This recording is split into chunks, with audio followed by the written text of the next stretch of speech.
So I'm going to try to give you some good content today and something unique and kind of new too as far as disclosure. Just a path that I took that I found that worked pretty well, and I hope you enjoy that. So just moving on here. Here's the obligatory speaker slide, and I worked for Cisco Systems with a stat team there. Internal product security testing, that's kind of where I cut my teeth in this industry, and worked with some great people there.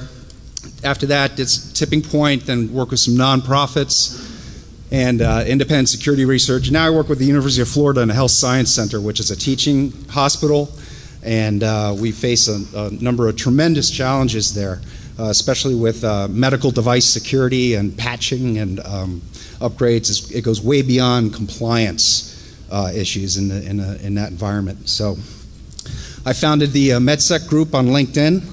And if you have interest in medical device security, I think that's going to be a very interesting area over the next few years. And we'll see how many lawyers come out of the woodwork when that stuff starts happening. Just a brief overview. I did some past security research on VoIP phones back 2005, 2006.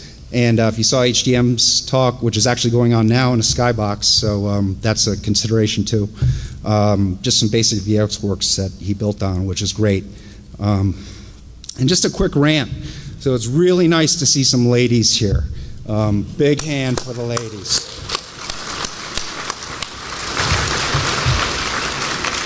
I tell you, I'm really tired of this industry being a sausage festival, okay? We are missing so much by not engaging women and bringing women into this field. We're missing so much. Just really try to consider that and reach out to women who express an interest in security. I'm not just trying to get laid here either. I really mean this. Okay. So we're going to talk today about electronic door access controllers, and I refer to them as EDAC, just this short acronym. Trends, landscape, some of the architecture, major vendors, and I'm going to go through a real-world analysis, which has been going on for, with the full disclosure process and everything up till about a couple months ago, and it started in October of last year. So that device is this S2 Security Netbox, and this is just one device in this industry, but I think it's representative of a lot of the technology that's out there. And I really kind of beat up this company. And I pushed it to the edge as far as them, threatening to lawyer up on me, and it got a little hairy at times. But basically, I was like, hey, I found these vulnerabilities. They're extremely stupid. If you're looking for something sexy, this is really the wrong talk. There's some sexy pieces, but as far as the bugs, they're stupid, and that's great because I love talking about stupid bugs. So I'm going to talk about some of the attacks and the vulnerabilities, and then get into countermeasures and recommendations too. So here are your learning outcomes, and you're going to gain some awareness of what these systems are, who the players are. There's specific pen testing knowledge and additions to tools that are out there that I've submitted signatures and whatnot to. So you'll be able to actually do pen testing on this particular device, and you'll be able to find it after this talk. Some ideas about research and testing methods. Some of this has to do more with soft research as far as reading up and accessing specialized databases, more than just regular web searching. And the twist to Defcon here is benefiting the EFF via ethical hacking. So here's some choice quotations. And I'll start with this one at the bottom first, which is one that's often been quoted in the security industry, and that comes from Attorney General Janet Reno. Now, the context for this was GAO, Government Accountability Office, did penetration testing on their physical locations. Several offices back in 99-2000 timeframe. And this is an oft-used quote in security about, anytime I think you expose vulnerabilities, it's a good thing. So this top quotation is from the S2 Security CEO. And it's when hackers put viruses on your home computer, it's a nuisance. When they unlock doors at your facility, it's a nightmare. I would certainly agree with that. And that article goes back to 2004. And I pulled that using specialized databases, so it's not the kind of thing that you'd find out on Google. What I'm getting at here is that when you're kind of butting heads with a company, it really helps to have this kind of information and that you can pull this kind of quotation that they stated and say, well, this is what you said. And I've sprinkled that throughout this presentation, so you'll see more of that as we go along. So just kind of a broad overview of the technology here of electronic door access controllers, really looking at a trend towards using IP. So a lot of this has used proprietary protocols and closed systems in the past. What they're trying to do is leverage all these other systems that are in place. So you've got your cameras, you've got DVRs, and they're also adding in other building functionality. So you've got elevators and alarms and HVAC systems, temperature control. So it feels kind of hot up here right now. Hope we don't have one here. I think it's just the light. Another thing you'll see is some of these are integrating with LDAP systems. So where they want to go with this is that somebody gets fired in an organization or they quit, and they can just go to the LDAP directory, remove that entry, and that'll populate out and disconnect their email, disconnect all their access, and disconnect their badge too by communicating with the system. This particular system doesn't use that, the S2, but there are others that do. There's a lot of vendors in this space, and the vulns are starting to appear. So Cisco made a acquisition last year, Richard Zeta, and that's an embedded controller system. And just about a month and a half ago, they released a number of vulnerabilities on that controller. Many other names you'll recognize up here, such as Bosch and Lenel and Honeywell and HID. Just for clarification here, I'm not talking about attacking the HID readers themselves. These are the back-end systems that have database functionality and which are the controllers for those controllers. So this is a little bit of a dig on facilities people, but I actually have a big thanks to a facilities person who was coming into the company, or actually when I was working at this company, he came to me and he said, we've got this company coming to push this new controller system for our doors, and I don't like this interwebby stuff, and can you take a look at it? So that's really where this started. So big thanks to him. But here's what you see with these is long deployments. They're managed by building facilities people, and they're kind of stuck in a closet and just forgotten. And you get pushback from physical security people too. So where I work, they don't even let me near these things. So I've been working my way into that, but it's a tough crowd. And then patching, upgrades, maintenance, policies, all those kind of fall by the wayside with this because they're just out of sight, out of mind, even though they're used every day. One big thing is that you'll see third-party local service contractors. They'll do the management of the system. So nobody in-house really has an idea of what this is. This guy kind of comes in once a couple months or once a quarter, does some stuff, adds some people. Maybe you have somebody local who adds the people, and that's about it. So if anyone had really questions about the importance of this type of security, this Yale murder happened last August at Yale University in Connecticut. And this guy here, his name is Raymond J. Clark, and that's the arrest affidavit, a screenshot of that. He killed that young woman below, Annie Lee, in the lab. And he was allowed to, by the police, to stay there, and he was cleaning up, and he was taking care of these animals in this animal lab, and he was actually taking steps to cover his tracks. So he was scrubbing stuff. It's an awful story, but it's an amazing story, but it's awful. But he took this woman, and he strangled her, and he stuffed her body into the wall of a men's room at Yale in this facility. So what I'm getting at here is that they really started to focus and hone in on this guy as a suspect because of the building access control system, because they knew that people needed IDs. And then here, if you can see this, if you can go through this, this is analysis conducted on Clark's electronic key usage, and it shows all the different rooms, and then they show the times that he and Miss Lee were together in the same room, and then the last time she used her badge. So this is really how they honed in on this guy.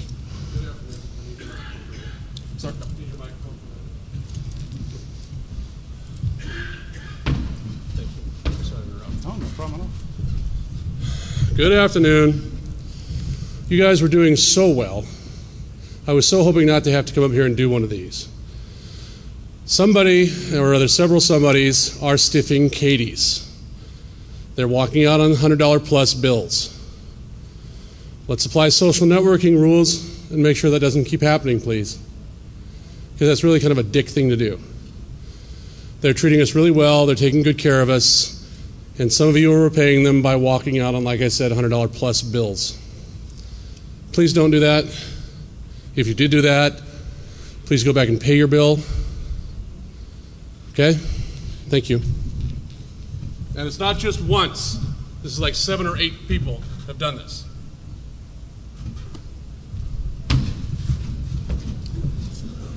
Okay, a little bit of a bummer.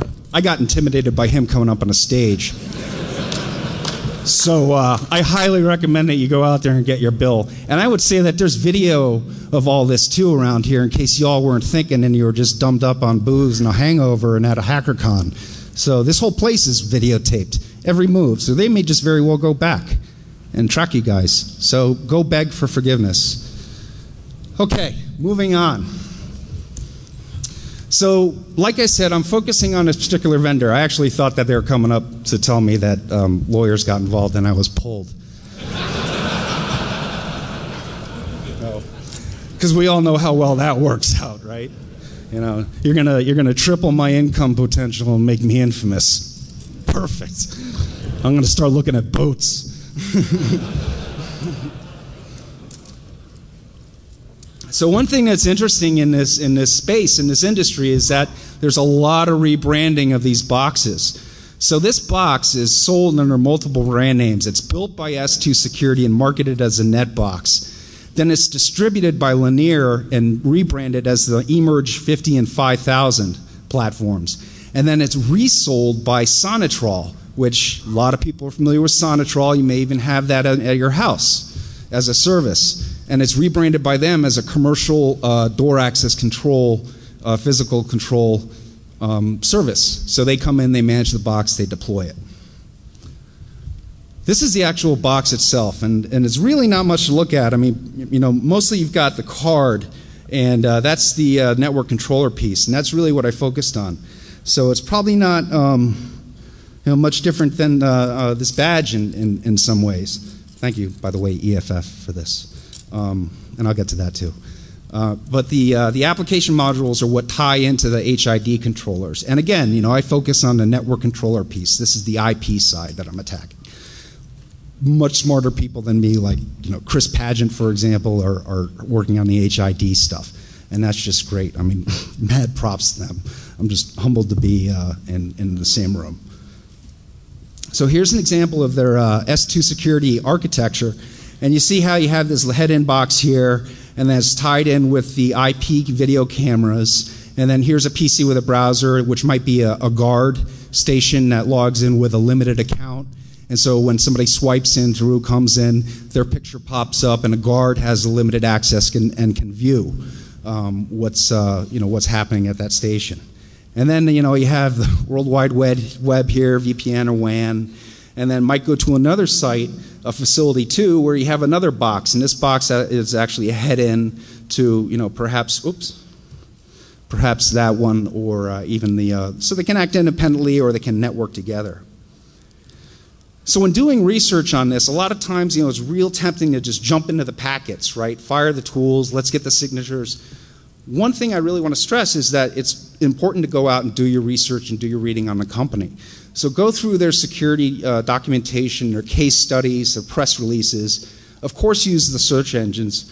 But really, if there's one thing that I can stress to you taking away from this presentation, and this will work across any research that you do, and that's, it's well worth a trip to a college campus where anyone can sit down at a terminal and use very high-end subscription databases.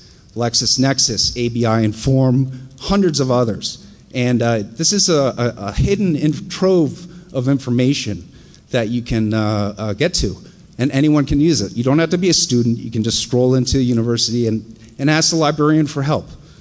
So from one document, I was able to determine, this is a case study published by SQL and S2 together. And from one document, I was able to get so much information. You know, I found out, okay, they're using SQL, they're using Samba. Linux distribution is the same as that Zorus handheld from a few years back, right? Kind of cool. processor information. Now, these last 3 items really caught my eye, and this is the kind of stuff that should pique your interest right away. If they document or write down or say that it only took them 15 months from design to customer shipping, that's kind of scary. That's very fast, and it's commendable. But there's obviously a lot of questions that come into that. They say they don't have much experience with open source. Okay, definitely, my ears prick up when I hear that. And then the key here is the MySQL is used to store everything. So the whole system is in that database. So that gives me a real target to focus in on. Now, again, earlier I mentioned, it's good to have some ammunition, because when they come back at you and start making threats or pushback, it's great to come up with these quotations. And when I can come back to them and say, well, look, on your website here or in this document, you say that it's safe to deploy this system across any network, even the public internet. Okay, you say that remote locations are easily handled. And you say that this thing can operate for years without maintenance of any kind. Okay, this crowd knows where that's going, but other crowds, they're like, oh, okay, yeah, that sounds great. You see where this is going. So having this kind of, having these kind of quotations in your back pocket to put out to them when they push back is a great, have a big cup of, up.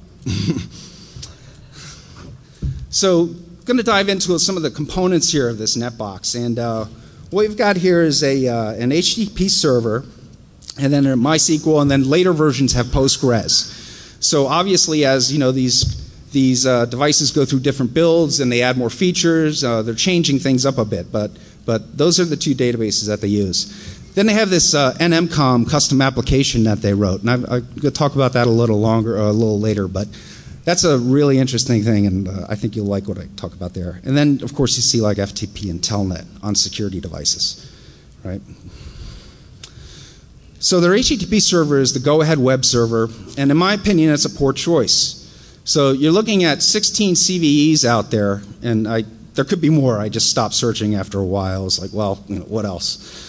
But not to beat up on go-ahead too much, but it doesn't seem like they've been very responsive to these vulnerabilities. And so if you look at that CV in 2002, go-ahead was contacted on 3 different occasions in the last 3 months, but they supplied no meaningful response. Now, what's interesting about Go-Ahead Web Server is that it's open source and it's free, and you can download it from them for no cost, and I don't even think you have to register. But the thing is if you're going to offer and serve up an open source web package, do us the courtesy and try to maintain it. So here's one of those quotations on the bottom here, and this is from John L. Moss. He's the S2 Security CEO. And this is, data security is a challenge, and unfortunately not everyone has risen to it. So when you look at the SQL server, I was like, wow, this is kind of weird. Okay, typical, it's listening on TCP, 3306. It was outdated, and I was like, 4.0, that really sounds kind of old. I was like, how old is it? End of life. I go to MySQL product archives, forget end of life, end of download. Okay, you cannot download this SQL 4.0 from the MySQL product archives. And that's down here. So, I mean, it's not even worth their bandwidth to host these, even for posterity, even just for archival purposes. So that's in a production server for a physical control unit for your facility. That's pretty troubling. The NMCOM is that TCP service, and what this thing does is, this service does is it performs multicast discovery of the HID nodes on the network. And it's a custom daemon, like I mentioned, and then there's a patent. So this goes back to doing your research and looking at all those other information resources. So I go and I look for patents filed by this company and then by certain individuals in the company, and I found this system and method to configure network mode. So there's a tiny URL there, and you can go read the patent, but it reads like an RFC. And this is the perfect type of application that you want to start fuzzing right away. And you can read through that and almost grep for must not. Okay, in this patent, just like you would do in an RFC, grep for must not, and start focusing on that area for your targets. So FTP and Telnet. I mean, clear text protocols for a security device. You know, you see this quotation on the bottom here. We see some vendors fitting their serial devices with telnet adapters, which simply sit on the network transmitting unsecured serial data.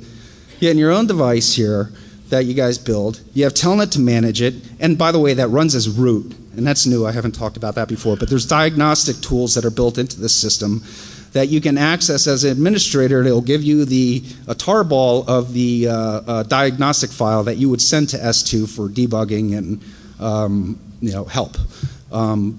But if you go through that, you start seeing directory listings, you start seeing, the permission setting on daemons and all kinds of stuff. So that's bad. I mean, telnet's bad, but then running as root, is really, really bad.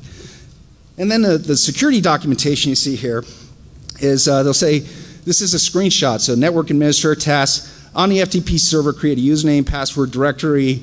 A password is optional. The backup directory must be created at the root level on the FTP server. I mean, it's like 1997 stuff that you see here. So what's really interesting about these, and I alluded to this at the beginning, is all these new features and this convergence. So that's the other thing to walk out here. Think about, when you think about security systems, don't think about it as closed. Think about this convergence. Things, they're tied into the cameras. There's going to be communication information and configuration information that's in those cameras to make sure that they can talk back. If you get on a DVR in a network, what's that DVR talking to?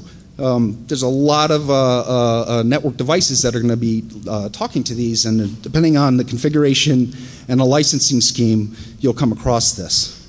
So again, that's increasing the attack surface, and you really got to wonder, like, how are they using voice over IP in a system like this? The burglar APIs. So here's some features. You can pull this up and look at a building's floor plans. That's very useful if you're going to go in and try to steal a server from them. Here's one of the vulnerabilities, and this was the first one that I found, and this is a remote unauthenticated factory reset, okay, via crafted URL. When I was putting these slides together, I was like, what else can I write here? It's like the box, it's like it puts the box in a condition that, when it arrived on your doorstep. Okay, it wipes everything. There's some back and forth with S2 about, what the actual impact is. They say that there's some configuration that's pushed out to the end nodes and to the HID readers, and that there's not going to be, a catastrophic impact, like your cards aren't going to work on the doors. But again, I only had this for a limited time, about a week, hands-on, and didn't really have the chance to do that. But hey, it's a factory reset. I mean, there's not much you can say to that from no auth. Here's the other one that came out, and this is the access to the backup database. So this is an unauthenticated attacker. You can download via HTTP the database backups. Now it's a nightly DB that's hard-coded, okay, in cron. So what that tells you is that you've got a file name here that's predictable, right? You know the time range that it's going to run, and then you know the naming convention. So you can do almost blind wgets for this across systems without knowing anything about it. And you're going to just do those requests, which is horrible logging on this thing. You really have no idea when you're getting attacked. So an attacker gets that backup database, again, referring to that document that MySQL and S2 put out together. Everything's in the database, right? Everything. All your cards, all your names, all your credentials, floor plans, employee photographs, everything is in a database. So here it is. You extract the admin MySQL 64-bit hash, okay, and that affects both the 2x and 3x series with MySQL and Postgres. And then you can, crack that hash, which is trivial. And then there's the CVE for that. So once you have that, the attacker has admin access in the box. What can that attacker do? Well, how about opening some doors? Okay, everybody likes that. You can open a door right now, and there's that smokers area down there, right? So, go have a cigarette, you hang out, a little short chat, and then you whip out your iPhone and go to the HTTP interface of this, and then click open the door, and it's an automatic button, and it opens up right for you. Or you can schedule it for ODark 100 and come back with your crew. So here are the cameras, okay? So the cameras are in the database too, right? And this is actually a screenshot from their demo that was online, and the license actually just expired today. So I can't go to it live, but this is from their demo box. So I'm not out there hitting live boxes. And this affects the 2X and 3X systems. And now the attacker owns all the IP cameras. So what's great here is I'm not just picking on S2, because there's this perception across the industry. So this quotation on the bottom is from Justin Lott, and that's from Bosch Security Marketing. And Bosch is in this EDAC space as well. And he says, most hackers don't care about watching your lobby. If they gain access to the network, they're going to go after financial data and trade secrets. I don't know what you're talking about, okay? I think a lot of people who are trying to attack a building and go in there are going to be interested in looking at the video and looking at the webcams. I would certainly be. So here's the DVRs and digital video recorders. The user pass to those is in the backup. And another thing is there's poor recommendations here by them. And so here it is. They recommend keeping the default user and password on this, right? I mean, it says, you know, right down here at the bottom, we recommend that you use these defaults. And then there's some more HTTP directory grief that I found later on because I was like, oh, I didn't check for this, and node logs, which are the logs of the devices authenticating back in, the nodes and the card swipes and all that fun stuff, and then employee photographs, being able to pull those directly. Now here's some remote fingerprinting that's come up, and their Mac OID is registered to S2 security. So that makes it much easier to identify one of these devices just by its MAC address. And then, as I noted before, I contributed to some of the open source tools out there. So there's an Nmap service fingerprint for this in Nmap 5.20. And then another thing is for every IP for these devices, they left in a blank.html page. So that's another way to look for these and confirm that you actually have one. And props to Skipfish on finding that. Shodan. Shodan is a real game changer in my opinion.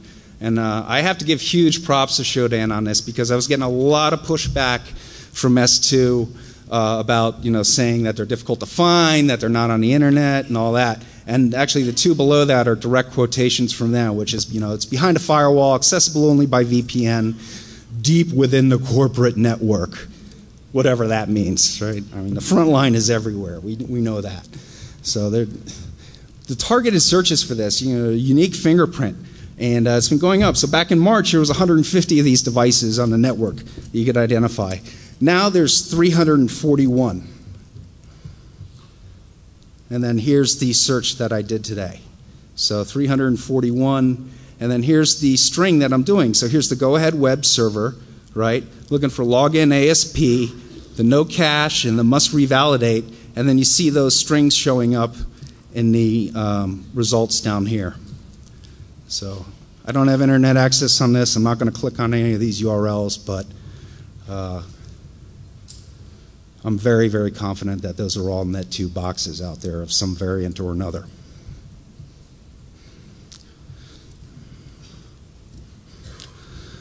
So really getting to some of the recommendations here, it's just not right unless you have a lolcat.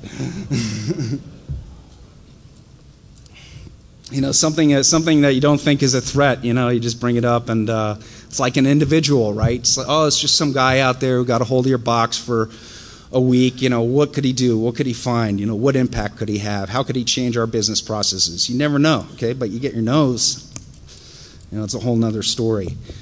So I've made recommendations here for them to, conduct security evaluations on your products, better your deployment guides, your third-party integration, right? Those web cameras, those DVRs, don't want to see that kind of bad stuff. And then the, improving their logging. Like I mentioned before, the logging is really bad on this. I mean, there's just nothing there. So you don't even know. I mean, you can tell when somebody else logged in as an admin or another user, and that's about the extent of it. Being able to offload those logs to a log server to try to maintain some integrity would really be good too. Use better HTTP daemon, HTTPS by default, and then I would always recommend to any vendor, you want to keep yourself a moving target. So modify those, banners, reduce that fingerprint. If you see your devices showing up in Shodan or other search engines like that, modify it so that your customers can get some more protection down the road. And of course, FTP Telnet, moving those to secure protocols as well. Customers got to push back. They got to demand better security. They got to go all the way down the chain here. So starting from the vendors and then going to third-party resellers, all those local guys coming in, print this stuff out, hand it to them and say, what are you guys doing about this? How are you ensuring us? Got to manage this stuff just like any other system. Security reviews, the patching, the change management, all that tedious stuff that is so necessary. And then, of course, the technical side, isolating these and, using VLANs and MAC-auth, VPNs, restricting IP, good stuff.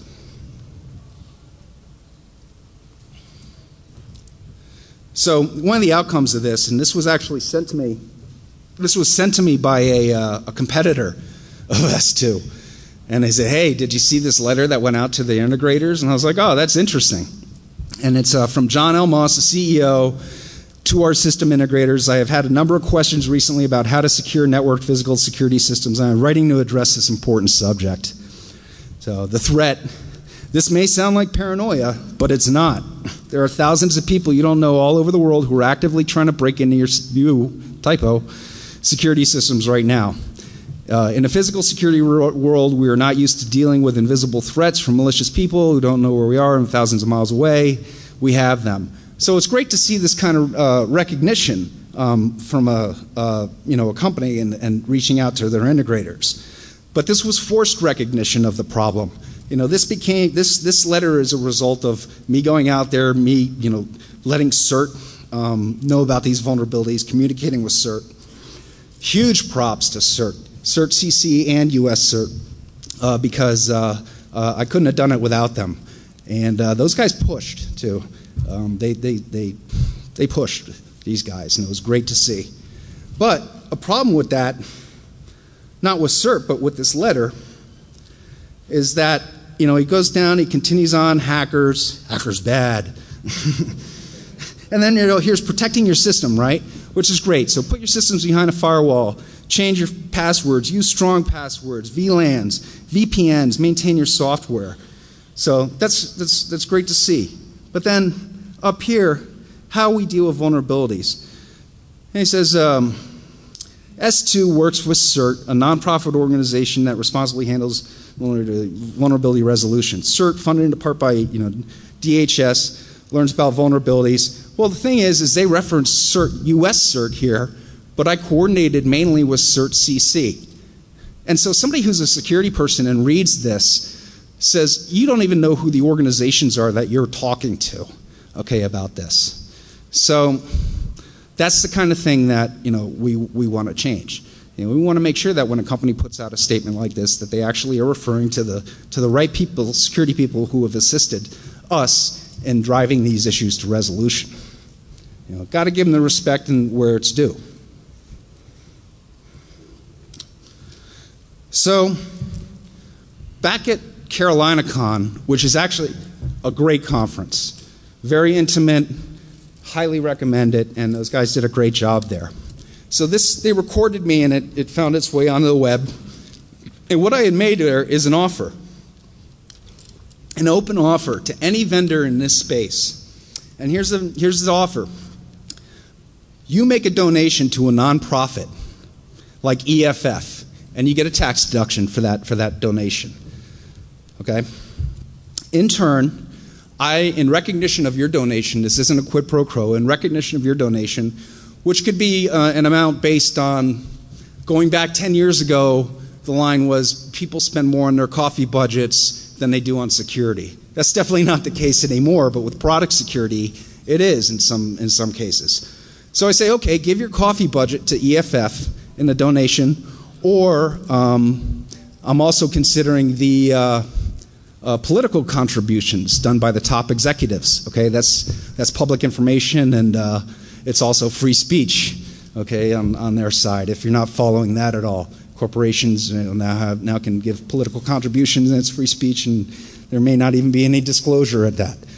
So, kind of come up with creative ways here of setting a price point. I'll sign an NDA, okay, and then I'll do an eval in a box. I'll do a report and an out brief, and I may pull in other engineers under this type of testing and have them under NDA as well. So I've done this with a colleague at work, and the John Sawyer, who's right down there, and throwing the support.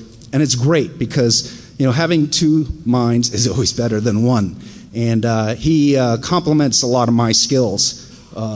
So I'm not coming in here with an ego on this stuff. It's like, obviously there's going to be things I can miss. If I can bring in another smart person, that's fantastic, and all the better. So, we set this up. I'll do an eval box, report, and an out brief. And then planning here is additional advice for product security response. So, when talking with these vendors, do a security page, have an email, point of contact, your PGP key up there, all the good things that we like to see, right? I mean, how many times on the mailing list are we seeing, does anybody have a security contact for X company? It's tedious, and in this day and age, we just don't have the time for that. Introductions to Cert CC, US Cert, and then suggesting strategic security conference support. There's some good ways that companies can enable security conferences without seeming like a suck up or without throwing out the too much vendor crap. So here it is so far. So far, I've been approached by 2 EDAC companies, and the process has been talk, establish a trust, which is everything, right? I mean, you got to have that trust, and that's taken some hand-holding and back and forth, and there's some trepidation. One in particular was, "Hey, Shawn, this isn't going to end up on some blog post, is it?" And those are the kinds of fears and concerns that you need to assuage with these people and say, "No, we got this under NDA. These are the objectives. I'm not looking to make money off of this. I'm looking to better the security. It's good reputation building. It's good experience for me too, of course."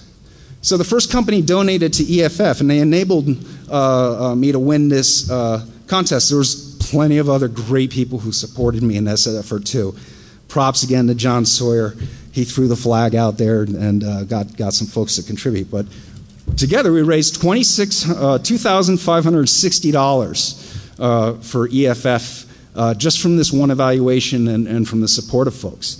Got the room, got the nifty badge, met some really cool people through this, and I think it's just kind of a unique way to enable some security testing. So I kind of went quickly through this, and maybe a little faster than I wanted to. Too many Mountain Dews.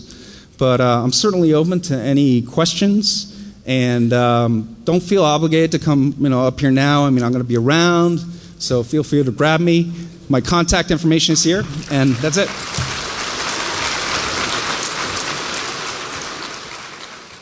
This is an oft-used quote in security about, anytime I think you expose vulnerabilities, it's a good thing. So this top quotation is from the S2 Security CEO, and it's, "When hackers put viruses on your home computer, it's a nuisance. When they unlock doors at your facility, it's a nightmare." I would certainly agree with that, and that article goes back to 2004. And I pulled that using specialized databases, so it's not the kind of thing that you'd find out on Google. What I'm getting at here is that when you're kind of butting heads with a company, it really helps to have this kind of information, and that you can pull this kind of quotation that they stated and say, well, this is what you said. And I've sprinkled that throughout this presentation, so you'll see more of that as we go along. So just kind of a broad overview of the technology here of electronic door access controllers. Really looking at a trend towards using IP. So a lot of this is used proprietary protocols and closed systems in the past. What they're trying to do is let comes. And you're going to gain some awareness of what these systems are, who the players are. there's specific pen testing knowledge and additions to tools that are out there that I've submitted signatures and whatnot to. So you'll be able to actually do pen testing on this particular device, and you'll be able to find it after this talk. Some ideas about research and testing methods. Some of this has to do more with soft research as far as reading up and accessing specialized databases, more than just regular web searching. And the twist to Defcon here is benefiting the EFF via ethical hacking. So here's some choice quotations. And I'll start with this one at the bottom first, which is one that's often been quoted in the security industry, and that comes from Attorney General Janet Reno. Now the context for this was GAO, Government Accountability Office, did penetration testing on their physical locations. Several offices back in 99-2000 timeframe, and we'll see how many lawyers come out of the woodwork when that stuff starts happening. Just a brief overview. I did some past security research on VoIP phones back 2005, 2006. And if you saw HDM's talk, which is actually going on now in a skybox, so that's a consideration too. Just some basic VX works that he built on, which is great. And just a quick rant. So it's really nice to see some ladies here. Big hand for the ladies.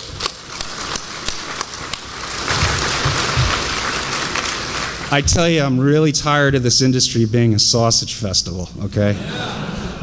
We are missing so much by not engaging women and bringing women into this field. We're missing so much. Just really try to consider that and reach out to women who express an interest in security. I'm not just trying to get laid here either. I really mean this. Okay. So we're going to talk today about electronic door access. So I'm going to try to give you some good content today and something unique and kind of new too as far as disclosure. Just a path that I took that I found that worked pretty well, and I hope you enjoy that.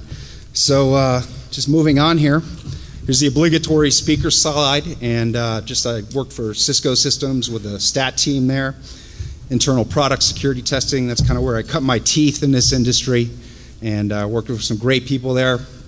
After that, did Tipping Point, then worked with some nonprofits and independent security research. Now I work with the University of Florida in a health science center, which is a teaching hospital, and we face a number of tremendous challenges there, especially with medical device security and patching and upgrades. It goes way beyond compliance issues in that environment. So I founded the MedSec group on LinkedIn, and if you have interest in medical device security, I think that's going to be a very interesting area over the next few years.